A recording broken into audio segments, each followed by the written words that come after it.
بسم اللہ الرحمن الرحیم۔ میرے عزیز طلبہ و طالبات، آج ہم آپ کے سامنے چھٹی کلاس یعنی بستانیہ دوم کے درجے میں روبرو ہیں اور اردو مضمون کے ساتھ آپ سے مخاطب بھی ہے۔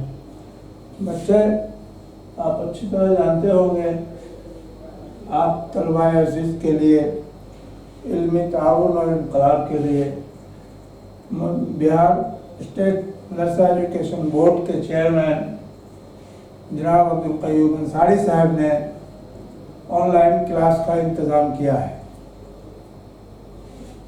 تو بچوں، اسی سلسلے کو جاری رکھتے ہوئے جس کو آپ گزشتہ 2 ماہ سے دیکھ رہے ہیں، آج ہم آپ کے سامنے ایسی کہانی ہے جس کا عنوان احسان کا بدلہ احسان ہے۔ یہ ایک اخلاقی کہانی ہے جس کے مصنف ہمارے سابق صدر جمہوریہ ڈاکٹر ذاکر حسین ہیں۔ بچوں، یہ ایک ایسی اخلاقی کہانی ہے جس میں درس بھی ہے، سبق بھی ہے، عبرت بھی ہے۔ آپ اس میں دیکھیں گے جیسا کہ کہانی کا عنوان ہے احسان کا بدلہ احسان، یعنی احسان کیا ہے اور احسان فراموشی کیا ہے، احسان کا بدلہ کیسا ہونا چاہیے، ان 3 چیزوں کو ہم سمجھیں گے۔ بچوں، احسان اس نیکی کو کہتے ہیں جو کوئی انسان کسی بھی جاندار یا انسان کے ساتھ اس شکل میں نیکی کرے کہ اس سے معاوضے کی امید نہیں رکھے، یعنی کسی کے ساتھ آپ نیکی جیسی بھی کرتے ہیں اس سے بدلہ اور معاوضے کی امید نہ رکھیں، اسی کو ہم احسان کہتے ہیں۔ دوسری بات ہے احسان کا بدلہ احسان، یعنی اس کا کیا مطلب ہوا کہ اگر کوئی آپ کے ساتھ احسان کرے تو آپ کو بھی دوسرے شکل میں دوسرے وقت اس کو کرنا چاہیے، جیسا کہ اللہ تعالیٰ نے قرآن شریف میں فرمایا ہل جزاء الاحسان الا الاحسان۔ احسان کا بدلہ احسان کے سوائے کچھ نہیں ہو سکتا ہے۔ اور ایسا شخص جس پر آپ نے احسان کیا اور پھر اس نے آپ سے بدسلوکی کیا، اسی کو کہتے ہیں احسان فراموش، یعنی احسان کو بھلا دینے والا۔ تو بچوں، آپ کے اس سبق میں کچھ دشوار الفاظ آئے ہیں جس میں آپ کی رہنمائی کے لیے میں نے لکھ دیا ہے۔ دغا کے معنی دھوکہ ہوتا ہے، عدل کے معنی انصاف، عادل کے معنی انصاف کرنے والا، یعنی یہ لفظ عادل کا فاعل ہے۔ آگے ہے غرض کا معنی ہوتا ہے مقصد، سائس کہتے ہیں گھوڑے کی دیکھ بھال کرنے والے اور اس کو چلانے والے کو سائس کہتے ہیں۔ استبل ایک لفظ ہے، اس کا مطلب ہوتا ہے گھوڑے کے رہنے کی جگہ، اسی کو ہم استبل کرتے ہیں۔ تو آپ ذرا اس اخلاقی کہانی کے متن کو بھی تھوڑا بلند خوانی کے ذریعے سن لیجئے، پھر اس کا مطلب بھی ہم آپ کو سمجھائیں گے۔ احسان کا بدلہ احسان۔ بہت دنوں کی بات ہے جب ہر جگہ نیک لوگ بستے تھے اور دغا فریب بہت ہی کم تھا۔ ہر قوم کے لوگ ایک دوسرے کا خیال رکھتے تھے، کوئی کسی پر زیادتی نہیں کرتا تھا اور جس کا جو حق ہوتا تھا اسے مل جایا کرتا تھا۔ ان دنوں ایک شہر تھا عادل آباد۔ اس عادل آباد میں ایک بہت دولت مند دکاندار رہتا تھا۔ دور دور کے ملکوں سے اس کا لین دین تھا۔ اس کے پاس ایک گھوڑا تھا جو اس نے بہت دام دے کر ایک عرب سے خریدا تھا۔ ایک دن کا ذکر ہے، وہ دکاندار تجارت کی غرض سے گھوڑے پر سوار ہو کر جا رہا تھا کہ بے خیالی میں شہر سے بہت دور نکل گیا اور ایک جنگل میں جا پہنچا۔ ابھی یہ اپنی دھن میں آگے جا ہی رہا تھا کہ بے خیالی میں شہر سے بہت دور نکل گیا اور ایک جنگل میں جا پہنچا۔ ابھی یہ اپنی دھن میں آگے جا ہی رہا تھا کہ پیچھے سے 6 آدمیوں نے اس پر حملہ کر دیا۔ اس نے ان کے 1-2 وار کو خالی کر دیے، لیکن جب دیکھا کہ وہ 6 ہیں تو سوچا کہ اچھا یہی ہے کہ اس سے بچ کر نکل چلوں۔ اس نے گھوڑے کو گھر کی طرف پھیرا لیکن ڈاکوؤں نے بھی اپنے گھوڑے پیچھے ڈال دیے۔ اب تو عجیب حال تھا، سارا جنگل گھوڑوں کی ٹاپوں سے گونج رہا تھا۔ سچ یہ ہے کہ دکاندار کے گھوڑے نے اسی دن اپنے دام وصول کرا دیے۔ کچھ دیر بعد ڈاکوؤں کے گھوڑے پیچھے رہ گئے اور گھوڑا دکاندار کی جان بچا کر گھر آ گیا۔ بچوں، اس کہانی کے متن کے شروع کا کچھ حصہ آپ نے سنا۔ اب اس کا ایک مجموعی خلاصہ ہم آپ کے سامنے پیش کرنے جا رہے ہیں۔ یہ اس کے مضمون نگار یعنی ڈاکٹر ذاکر حسین نے ایک بستی کی کہانی پیش کیا ہے اور یہ مثال دیا ہے کہ یہ اس زمانے کی بات ہے جب سماج کے سارے لوگ نیک ہوا کرتے تھے، ڈکیتی چوری وغیرہ نہیں ہوتی تھی، ہر آدمی کو اس کا حق ملتا تھا، ہر جگہ انصاف ہی انصاف تھا۔ اس گاؤں کا نام مضمون نگار نے عادل آباد لکھا ہے۔ لفظ عادل آباد کا مطلب جاننے کی ضرورت ہے کہ آخر یہی اس کا عنوان کیوں پڑا۔ عادل کے بعد معنی ہوتا ہے انصاف کرنے والا۔ عادل آباد یعنی ایسی جگہ جہاں صرف انصاف کرنے والے لوگ ہی رہتے ہیں۔ تو اسی گاؤں کی کہانی ہے عادل آباد کی، جہاں ایک تاجر رہتا تھا اور وہ بہت بڑا تاجر تھا، بہت ہی امیر انسان تھا۔ دوسرے ملکوں سے اس کی تجارت چلتی رہتی تھی۔ ایک عرب تاجر سے اس نے گھوڑا خریدا تھا جو بہت ہی بہادر، وفادار اور مضبوط گھوڑا تھا۔ اس گھوڑے پر چل کے لوگ کہیں کہیں وہ جایا کرتا تھا، یہاں تک کہ ایک جنگل سے جب اس کا گزر ہوا، بھٹکتا ہوا چلا گیا، دیکھا کہ 5-6 ڈاکوؤں نے اسے گھیر لیا اور حملہ کر دیا۔ 1-2 حملے کو تو اس نے نظر انداز کر دیا، لیکن چہرہ گھما کر جب دیکھا تو یہ خود تنہا گھوڑے پر اور 6 دشمن تھے۔ ظاہر ہے کہ 6 دشمن سے اکیلے اور تنہا نمٹنا آسان نہیں تھا، اس لیے اس نے راہ فرار اختیار کرنے کو ہی ترجیح دی تاکہ اپنی جان بچا لے۔ گھوڑا کو بھی اپنے گھر کے رخ پر پھیرا۔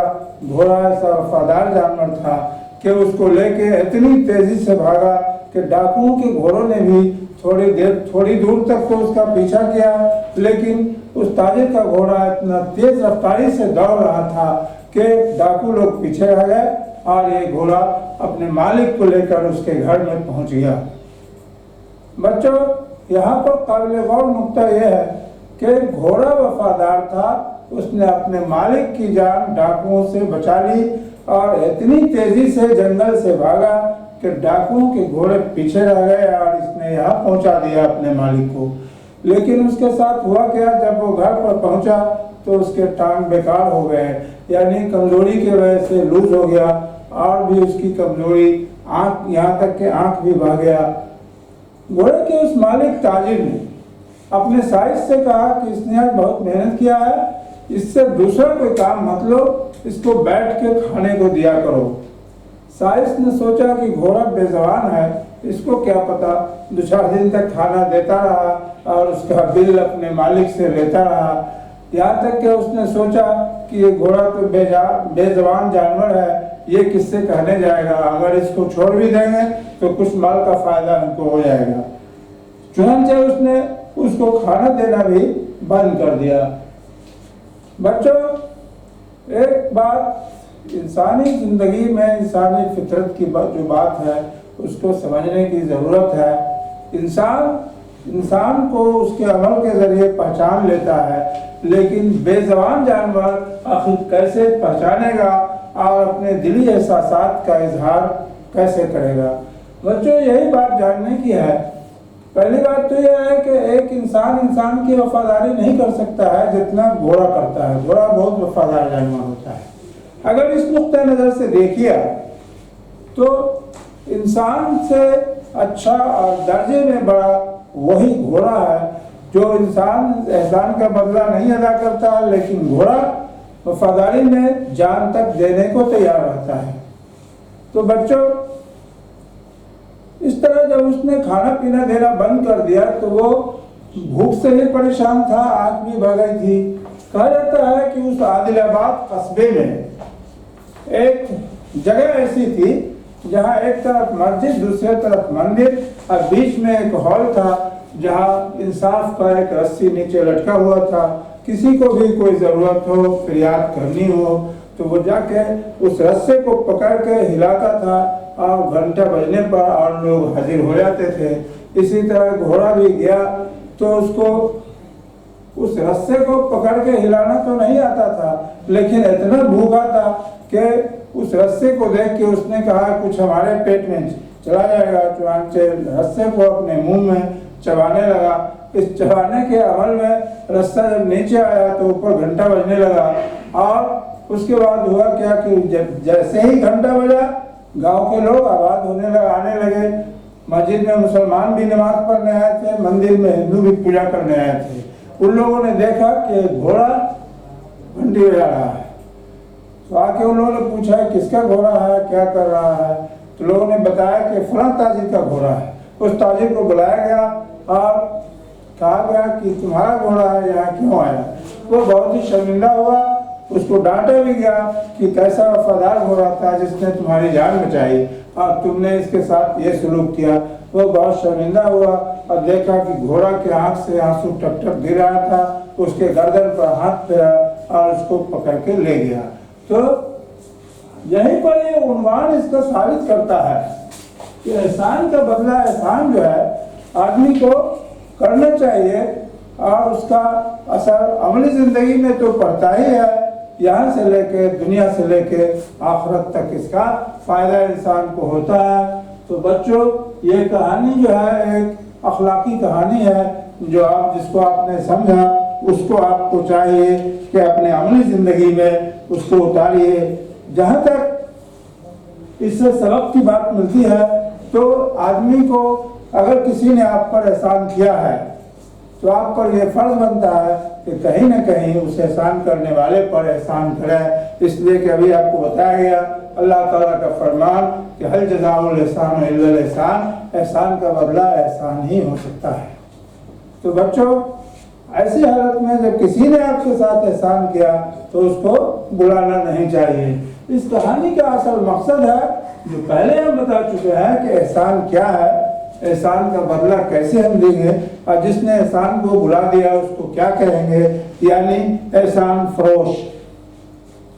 بچوں، یہ احسان کا بدلہ احسان ایک اخلاقی کہانی ہے جس میں گھوڑے اور تاجر کے کردار کے ذریعے مصنف ڈاکٹر ذاکر حسین نے کئی باتوں کی طرف اشارہ کیا ہے، یعنی گھوڑا کیسا جانور ہوتا ہے، احسان کیا ہے، احسان کا بدلہ کیسے ادا کیا جاتا ہے، ان کو کہانی کی شکل میں بہت خوبصورتی سے بیان کیا گیا ہے۔ ہم کو پورا امید ہی نہیں بلکہ یقین ہے بچوں کہ آپ اس کہانی سے بہت کچھ سبق سیکھیں گے اور دوسروں کے لیے اصلاح کا ذریعہ بھی بن سکتے ہیں۔ تو یہیں پر ہم اپنی بات ختم کرتے ہیں۔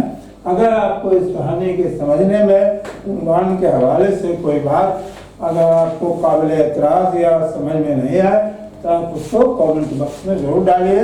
انشاءاللہ تعالی آپ کو مطمئن کرنے کی پوری کوشش کی جائے گی۔ خدا حافظ۔